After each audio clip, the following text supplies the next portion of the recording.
7 तक और दिल्ली 24 के चैनल के माध्यम से अहरा ग्लोबल का प्रेसिडेंट डॉक्टर दुआ का नमस्कार। ये EPS 95 और EPO4 जो एक ऑर्गेनाइजेशन भारत की है, यह हमारे हक को मार रही है, यह हमारे हक को छीन रही है। हमारे सैलरी से पैसा कटता है 1600 करोड़ रुपया जो हमारे पैसा है, जिससे इनको इंटरेस्ट भी मिल रहा है। इससे बहुत सारे प्रोजेक्ट पे ये काम कर रहे हैं, कई जगह फंडिंग दिया है। प्रधानमंत्री कहते हैं मैं बड़े बुजुर्गों का सम्मान करता हूं।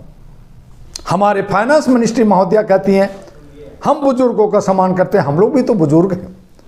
Hema Malini member of parliament जो इनको साथ देकर करके पैरवी करती हैं, बात करती हैं कि इनको जो पेंशन है, जो इनको थोड़ा सा पैसा मिल रहा है, जिससे इनका चाय नाश्ता का भी खर्चा नहीं निकल पा रहा है, इनकी बढ़ाया जाए। और देश के प्रधानमंत्री, फाइनेंस मिनिस्टर और गृह मंत्री और लेबर मिनिस्ट्री ये तय करते हैं। मीटिंग बार बार होता है, दुनिया भर का, दिल्ली के जंतर मंतर हो या बॉम्बे के आज़ाद मैदान हो, हर जगह इस पे हंगामा होता है। और कैप्टन ब्रिगेडियर अशोक रावत जी के नेतृत्व में और उनके और तमाम लीडर के नेतृत्व में आवाज उठाता है। डॉक्टर दुआ ने तन मन धन से इन्हें साथ दिया, साथ दे रहा है। हर बार मोदी जी कह रहे हैं 7,500 मेडिकल सारा फैसिलिटी, और मैं इन तमाम लोगों को खट अकाउंट में पैसा भेज रहा हूं। भेजते कुछ नहीं, सब राजनीतिक हो रहा है। कितने हमारे बुजुर्ग, कितने स्वतंत्रता सेनानी दुनिया छोड़ के चले गए। खाट पे आते हैं, चला नहीं जाता, डंडे लेके चलते हैं, लगातार ठंड में आंदोलन प्रदर्शन करते हैं। आने वाले दिसंबर का 4, 5, 6 को लगातार आंदोलन है इस बात का कि अब तो सुन लीजिए, क्या हम आत्महत्या कर लें, क्या आत्मदाह कर लें, क्या करें? हमने नौकरी की थी, हम अपना पैसा मांग रहे हैं। मैं आपसे भीख नहीं मांग रहा, मैं अपना पैसा जो जिससे मैं अपना पोता पोती को चला सकूं, चाय नाश्ता पी सकूं, अपना खर्चा निकाल सकूं, आप हमारा पैसा दे दीजिए। नहीं दे रहे। नतीजा ये लगातार लड़ाई चल रहा है। और आने वाला जो दिसंबर का इनका आंदोलन है, उसमें डॉक्टर दुआ, all India human rights association, ANP, अहरा नेशनल पार्टी, हम बढ़ चढ़ करके इनको साथ देने जा रहे हैं। देखते हैं सरकार झुकती है, मानती है, या फिर अपने ही हेकड़ी में मेरी मर्जी चलती है।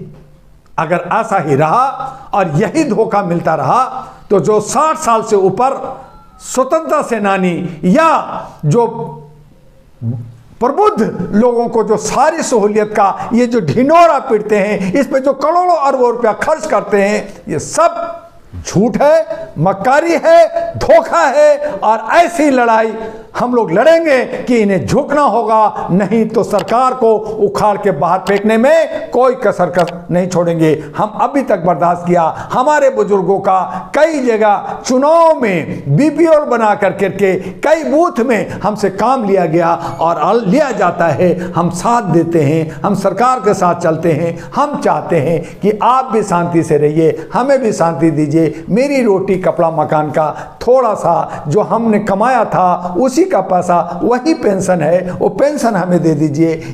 EPS 95 और EPO जो फंड बना, आज जो पेंशन का जो बड़ा एक अलग से विभाग है भारत सरकार का, वो सब करोड़ों रुपया खा रहे हैं। उनमें दुनिया भर के लोगों को सैलरी मिल रहा है, लेकिन हमारा हक अधिकार ताक पे, हमारा हक अधिकार छीना जा रहा है। कब तक?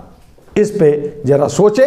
और देश के प्रधानमंत्री जो सब कुछ करते हैं बड़े बुजुर्ग का, वो भी 75 साल के हो गए हैं। मैं पूरी उम्मीद और आस लगा रखा हूं कि हमारे आदरणीय माननीय सम्माननीय मोदी जी हमारे बुजुर्गों का सम्मान और हमारे बुजुर्गों का हक अधिकार वो जल्द से जल्द देंगे, दिलाएंगे। दुआ जी, आने वाले 3-4 दिसंबर को, इससे पहले धरना हुआ, लेकिन उन्हें सिर्फ आश्वासन के सिवा कुछ नहीं मिला।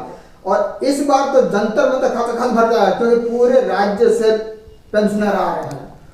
देखिए, भारत सरकार को, राज्य सरकार को, इन तमाम लोगों को सोचना चाहिए कि ये बुजुर्ग लोग जो 60 साल से ऊपर के लोग हैं, रिटायर किए लोग हैं, ये दूर दूर से अलग अलग राज्यों से, अलग अलग जिलों से, दिल्ली में ठंड है, यहाँ पे पोल्यूशन है, यहाँ पे सांस लेना मुश्किल हो रहा है, ऐसे सूरत में लोग आ रहे हैं। आप करोड़ों रुपया आप जो है पोल्यूशन को, आप जो है पर्यावरण को ठीक करने में खर्च कर रहे हैं। आप क्या चाहते हैं कि लोग, बूढ़े लोग मर जाएं? भारत सरकार को इस पे विचार करनी चाहिए और उनके हक अधिकार के लिए कदम उठाना चाहिए, ताकि ये लोग रैली में आज अगर ये घोषणा कर दें, चलिए साहब आप लोग आंदोलन ना करें, हम आप ये पैसा दे रहे हैं, ये व्यवस्था कर दें, जैसे आप बिहार के विधानसभा में खट दब आप महिलाओं को 10-10 हज़ार आप रातों रात देते हैं, क्या इन लोगों को नहीं दे सकते? अगर आप दे देते हैं तो राहत बनेगी और ये आंदोलन, धरना प्रदर्शन की आज ज़रूरत नहीं पड़ेगी। हम विश्वास दिलाते हैं प्रधानमंत्री मोदी जी, आप फाइनेंस मंत्री और गृह मंत्री जी, कि हम सब शांति प्रिय लोग अपने अपने घरों में रहेंगे। जो लोग घर से बाहर निकल भी गए वो घर को वापस जाएंगे और किसी तरह का विरोध नहीं करेंगे। बस मेरा हक और अधिकार, हमारा जो पैसा हमें दे दीजिए, जो आपने घोषणा की है उसे आप इम्प्लीमेंट कर दीजिए, उसको जो है रिलीज कर दीजिए, हमारे अकाउंट में भेज दीजिए। बस आपसे इतना ही अनुरोध है।